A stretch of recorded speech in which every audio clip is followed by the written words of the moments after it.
Hi, everybody, and welcome back to the Bene channel. We are joined by a special guest today, Eli McCarthy. Eli teaches at Georgetown University in the Peace and Justice Studies program. He is the co-founder of the DC Peace Team and has been working in the advocacy field for about 10 years. He is an author and educator in nonviolence. Eli, thank you for being here today. Yeah, thank you so much, Rosie. It's great to be with you and the Bene community. We really love being partners with them on this road and journey of nonviolence. Thank you so much. So, Eli, you are the co-founder of DC Peace Teams. Can you tell us about them and their work? Sure, I'd be really happy to. This is one of the more exciting parts of my journey. We began back in 2011, me and a fellow named Cortez McDaniel, who is a returning citizen from the Washington, D.C.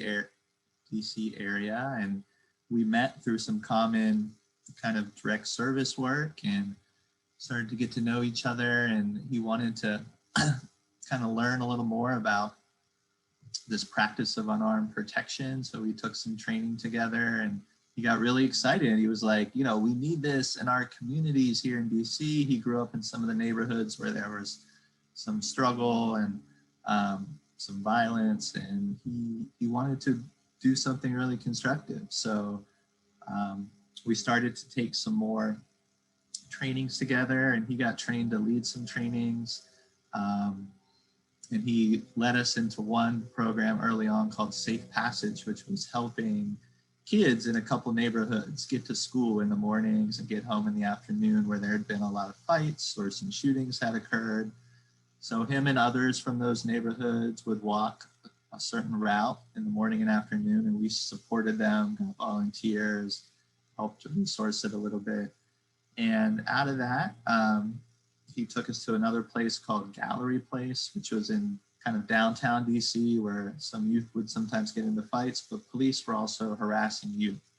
So we had a team there on the weekends that would try to monitor, prevent police harassment, and so forth. So it was out of these sort of neighborhood deployments, if you will, of unarmed civilian protection that the peace team started to develop. And our approach today is really to cultivate habits and skills of nonviolence in our daily life so that our communities can better resist injustice and build a more sustainable, just peace. So we have kind of three basic programs or areas of activity that we do today. One of them is nonviolent skill training. So we've got core modules like nonviolent communication, which is for interpersonal conflict, bystander intervention. If you come upon a situation where someone's being harassed or harmed, how can you intervene and diffuse? Unarmed civilian protection, which is the deployment of groups and teams to events and spaces. And then restorative circles, which are circle processes that help people identify harm and heal from that harm as well. So that's the training part. We've done those in Texas, California, China, as well as online, where we're getting people from Africa and Europe and India and so forth. And then the second main thing we do is we deploy unarmed civilian protection units. So these are professionally trained groups that go to spaces to try to prevent violence, interrupt dehumanization when possible, and build empathy when that becomes possible as well. So it shows up in a few different ways. Often it's political demonstrations where there's like a counter protest or it's a demo against police brutality. Other times it's the neighborhood events, so like the Safe Passage, Gallery Place. We're working in DC right now at a place called Columbia Heights Plaza, where there's a lot of folks who are unhoused, but they've also been harassed by passerbys or the police get called regularly. And so that community has asked us to deploy a team there to help prevent some of that destructive conflict, provide an alternative to calling and leaning on the armed police. So those are the neighborhood examples. And then we also do UCP by accompanying people who are in direct danger or getting direct threats. So there was a congresswoman from the Midwest who was getting a lot of death threats, and we got connected with her, and we had a team with her for about 6 months, almost 24/7, that provided unarmed protection. This was in 2020, and she got elected, and she's now in DC in Congress. So those are some examples of the UCP deployments. The demonstrations are a wide range of things. You know, we've done Black Lives Matter demonstrations. We've done March for Life demonstrations in DC. We've been in San Diego where there are immigration rallies at the border. We've also were out on the streets during the election demonstrations this past year. So almost every month, November, December, January. And, you know, there was one particular story which was pretty prominent. We had probably 40 to 50 de-escalations over those 3 or 4 months of activity, but there was one moment where a large white guy in camouflage was walking past Black Lives Matter Plaza, which is sort of a sacred site now in front of the White House. And he started pointing and yelling at some guy in the plaza. And this other guy in the plaza, who was a black guy, started yelling back. And they got closer and they were like out on the street and they're like, come on, let's fight. Let's do this. I'll take you out right now. Let's go down in the alley, right? So we had a peace team member kind of monitoring this. And they got up about 4 feet away from the situation, and the white guy pulls out this long knife. It's long and black, curved, and he's like, what are you gonna do now? What are you gonna do? He was saying this to the black guy. Black guy's like, oh, you know, I got something too. So the peace team member walked up about 3 or 4 feet away from the guy with the knife, put their hands up, said, let's slow down. You don't need the knife. You can put it away. It's not going to help anything here. And the guy with the knife just like turned aside and took a step back. And it was in that moment of interruption that his buddies from the sidewalk came out and grabbed him and said, it's not worth it. It's not worth it. Let's go. Let's go. And the two guys kept yelling at each other, but the group started to walk away and the fight, you know, didn't happen. So that was an example of like one of the de-escalations. So that's kind of our second bucket of stuff. And then the last bucket of stuff is the restorative circles. So we offer, you know, a lot of circle trainings and circles on different topics like mental health and anti-racism and the pandemic and so forth. But there's also groups that come to us that are having struggles internally or conflicts. So like the birth worker doula community came and we did some sessions on anti-racism for that group. We have religious groups who come, they have conflicts between volunteers or staff or the pastor. We've worked with the unhoused in DC at the McKenna Center. So we've done circles for them as they try to kind of transition into some better spaces. We're also working with the National Association for Advancing Returning Citizens. They have a restorative justice project with young adults who are kind of coming out of the system, and we're running a number of circles for them to help them kind of transition as well. So that's kind of the 3 main areas of work. And, you know, we're part of a broader Shanti Sena network, which are groups in the US and Canada that do unarmed protection as well. That is amazing, Eli. Thanks for sharing all about that. I loved hearing especially about the examples of de-escalation. I'm just so glad that y'all are so involved and helping so much. Thank you for your work in that. And I think it's great also. I think it's awesome that you teach justice and peace studies at Georgetown University. That's something that I love hearing. I'm a college student right now, and I was wondering, what are you hearing from young people who are reflecting on these topics of nonviolence? Yeah, it's a great question. I mean, I think a couple of things. One is there's a lot of hunger to do something really, outside the box with how our communities, how our systems, how our government has tended to deal with conflict and violence, right? So there's a hunger to like see something new, to dismantle things, to abolish things, to really create something that's much better and more sustainable. So that's one of the things I'm really like excited about and love being in the classroom in that creative space. The other thing I'm noticing is that there's a lot of great insight about the intersectionality of issues, right? Whether that be race or gender or class, and just that systemic awareness about how systems and structures impact particular incidents and behaviors and so forth. So all of that is really presents a really amazing opportunity for reflecting on nonviolence and sort of the way and the practices of nonviolence. Because nonviolence is still, a way and a practice that is not generally thought of as mainstream, right? I mean, if we really think about it in our daily life, we're mostly nonviolent with each other. Of course, we make mistakes and sometimes we do harm, but generally that most of our life is that. We don't always describe it that way. But when we start thinking about nonviolence in terms of like institutions and structures and systems, that feels a little more like, wow, that would be really outside the box. What would that look like, right?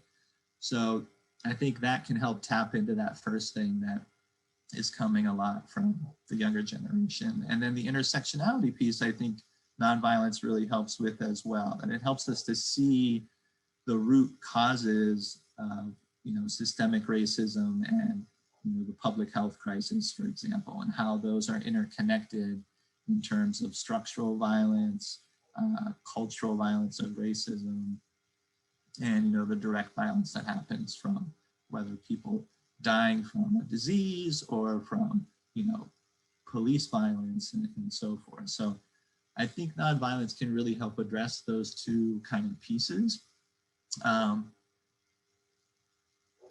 There is still kind of the language of nonviolence is experienced in different ways by different groups. Sometimes people think of it as just the absence of violence and, that's great, but where does that really get us? What does that construct, right?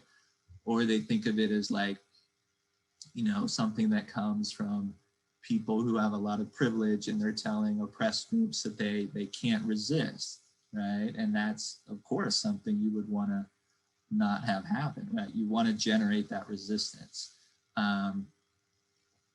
So there's these different connotations in our culture that we continue to have to work through. So hopefully the educational spaces like the classroom and, the practice in the streets can help us do that. But, when the community I'm in, that when we talk about nonviolence, we try to really hone in on it as a positive reverence for dignity and life, as well as, that constant effort to try to avoid dehumanization and participation in other types of violence. And that includes structural violence and cultural violence, not just like direct, physical harm or something.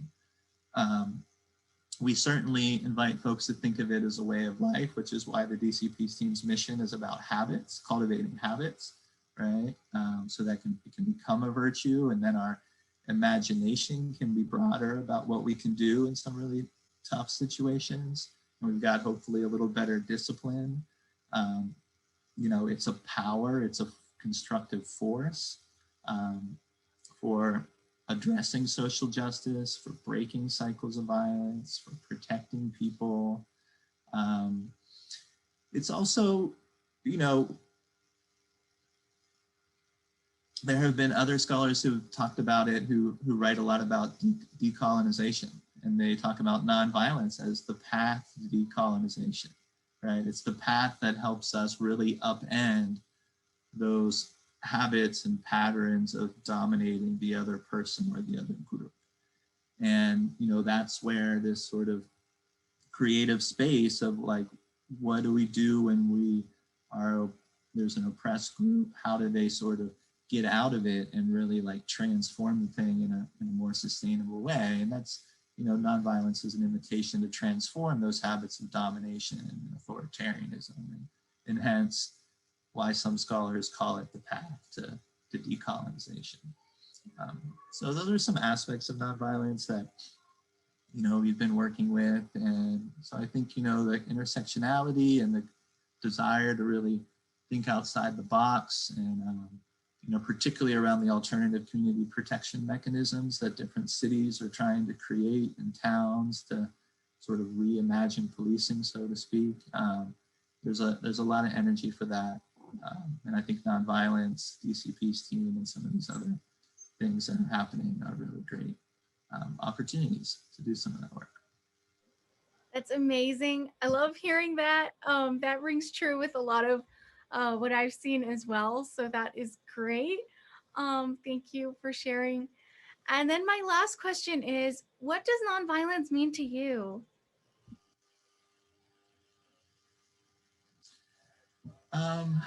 Yeah, for me, it certainly is something that arises from kind of my deeper sense of what we're doing on this earth as human beings, and kind of a sense of our interconnectedness, our ultimate unity as people and the earth,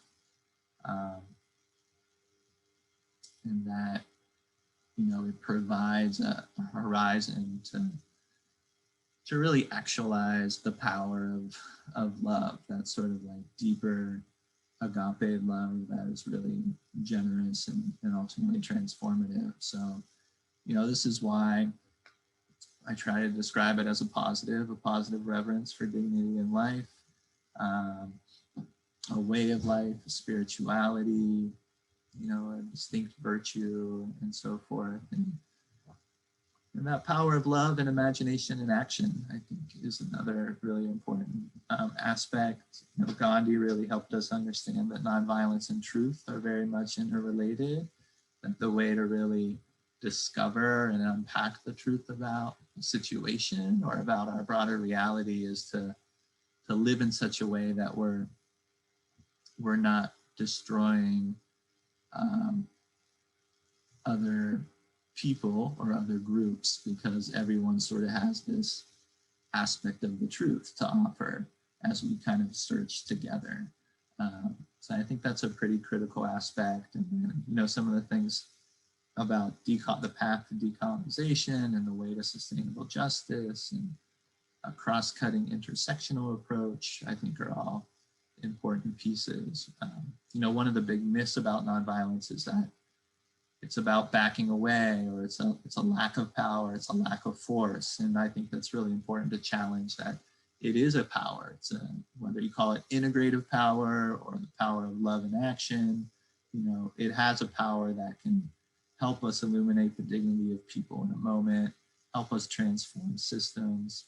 I mean, the research is out there about how nonviolent movements are twice as effective as violent movements, right? That's pretty astounding. But not only like twice as effective in the short term in terms of like getting the political objectives accomplished, it's actually at least 10 times more effective in the long term. In other words, it creates those habits, those skills, even some of those patterns of structures that help us to have a more sustainable kind of just peace. So even if in those rare situations where a violent movement or moment kind of upends or gets what it wants in the short term, it creates these habits, these sort of habits of harm or bitterness or hate or domination that in big structural situations can result in another civil war or corruption, just a really significant lack of just peace. And in the, more kind of direct situations with individuals or groups, you create trauma and cycles of harm, cycles of violence, and so forth. So yeah, those are some ways I think about nonviolence, but I think we're still discovering a lot about this kind of way of being. And, it's an adventure that we're all invited to kind of contribute to, and those are some of the things I've come across so far in my journey. Yes, Eli, thank you. It is a great adventure, and thank you for all your work. Thanks for being here today and sharing with us.